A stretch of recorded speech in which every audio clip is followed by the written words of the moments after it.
Yes, money market के remaining 3 instruments, 2 हम पढ़ चुके हैं, ट्रेजरी बिल और commercial bill paper.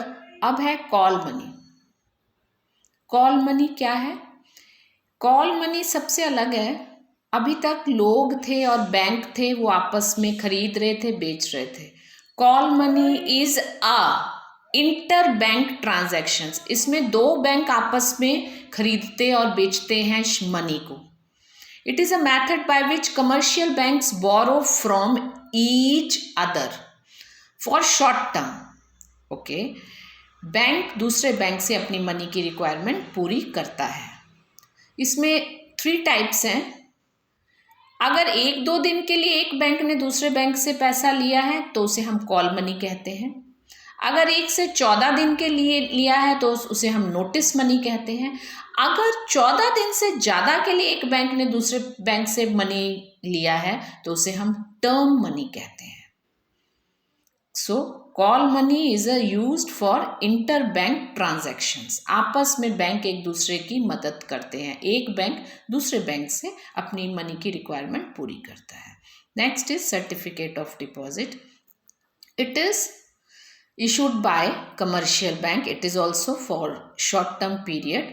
It is issued in dematerialized form against funds deposited in bank for a specific period, just like fixed deposits. बस इसमें थोड़ा सा ये फर्क है कि फिक्स डिपॉजिट्स हमारा 5 years, 6 years, 10 years जितनी मर्जी साल का हम करा सकते हैं, लेकिन सर्टिफिकेट ऑफ डिपॉजिट में ये है कि 1 year से लेके 3 years तक ही होता है।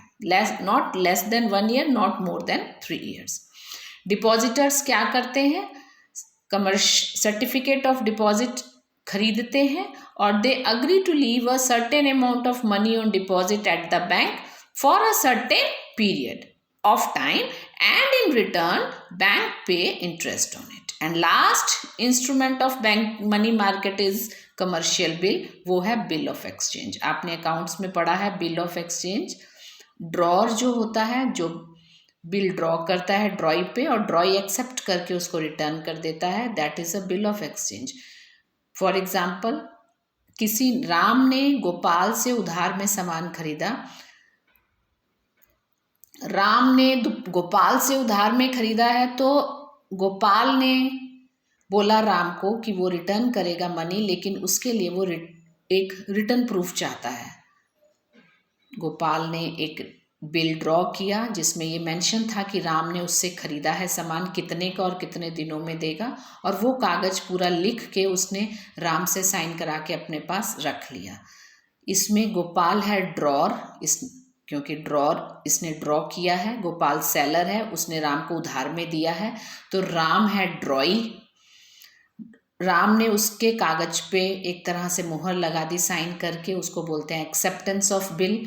उसने एक्सेप्ट कर लिया बिल कि yes I will pay this money to you at after 3 months 2 months, जो भी उनका आपस में डिसाइड हुआ होगा, और उसे हम बोलते हैं अकाउंट्स में बिल ऑफ एक्सचेंज।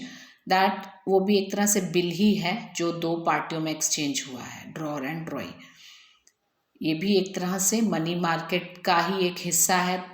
हमारे पास पैसे नहीं हैं, हम उधार में खरीद सकते हैं, और वो जो एक्सेप्टेंस हम देते हैं कि हम आपको फ्यूचर में दे देंगे, वो हमारे को एक तरह से लैंडिंग ऑफ मनी का काम करता है।